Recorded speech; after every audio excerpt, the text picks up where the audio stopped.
In this video, we begin our discussions on the wealth management topics, and we'll start with Unit 1, which is primarily going to be Introduction to Wealth Management Industry. This particular segment is going to talk specifically about two or three terms: introduction to the wealth segment as such, as to what does wealth mean. Then talk about a concept called net worth, and then within the context of wealth management, once we define what is wealth and what is net worth, what are the various services which are offered under wealth management? We'll probably look at some of these areas as well as we go along, and also try and familiarize ourselves with a few terms that are typically used in the industry. So primarily, how does the banking industry play a part in this? How do other players play a part in this? That is going to be our objective of understanding over the next few sessions. So let's begin.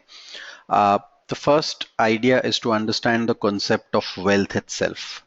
Now, the idea of accumulation of resources in order to generate value such that this could be used at a later point of time, right?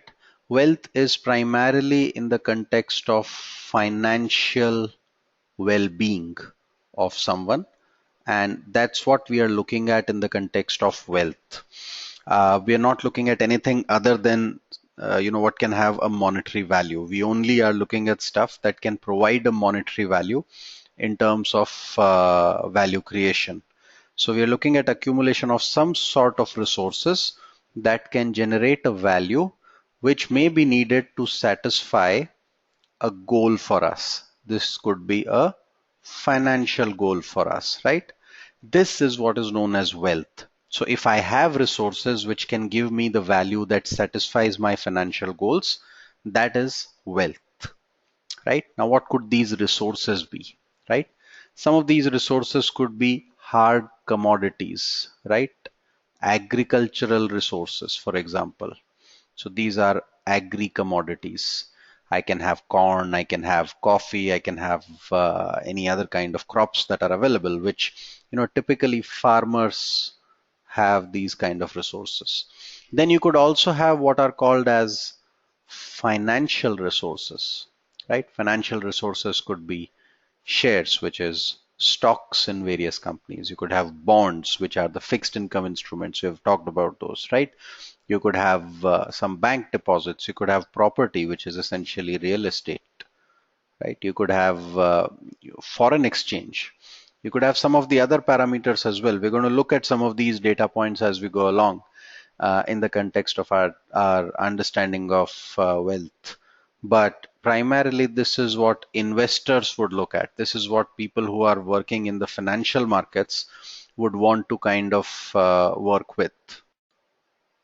Now, what exactly does that mean for us in terms of our overall understanding? Let's try and extend this concept. So these are resources which we could try and accumulate. Once we have accumulated these resources could in turn generate some sort of value for us, which could then fulfill some of our goals, right? So that's the idea of kind of having these resources, which might create a value over a period of time, right? Now, what is the concept of net worth? That's a term you're going to use again and again when you talk about the wealth management industry and the various segments of wealth management. In simple terms, the surplus left after paying all kinds of debts, right? So for an individual, you first look at all assets that can come up. You're looking at all assets that can come up, and these are assets such as, for example, home. You could have some sort of investments in various areas. You could have cash.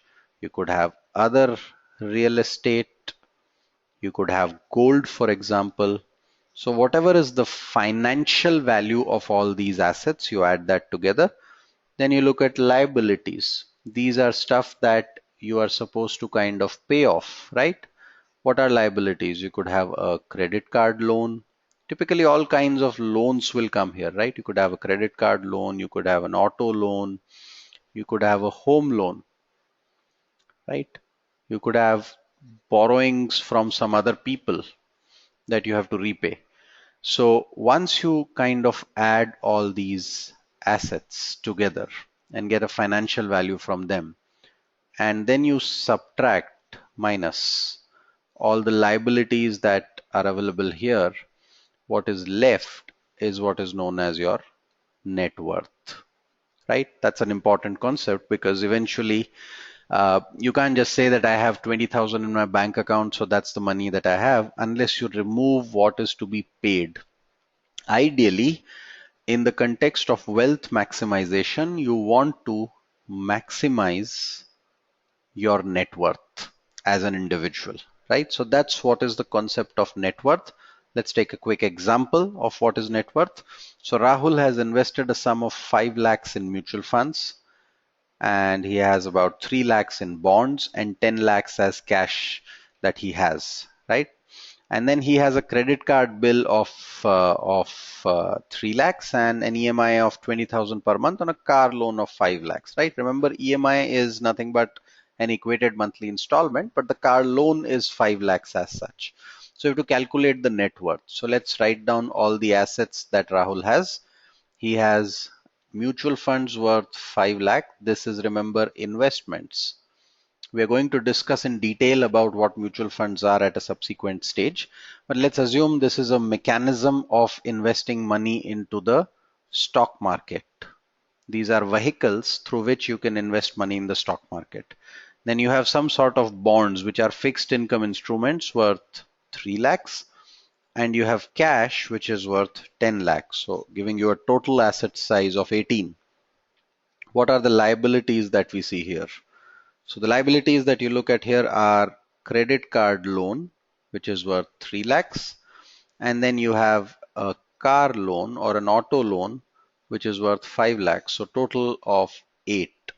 18 minus 8 will give me my net worth. So the net worth in this case is going to be 10 lakhs, right? So that's the net worth that we calculate, 10 lakhs worth of net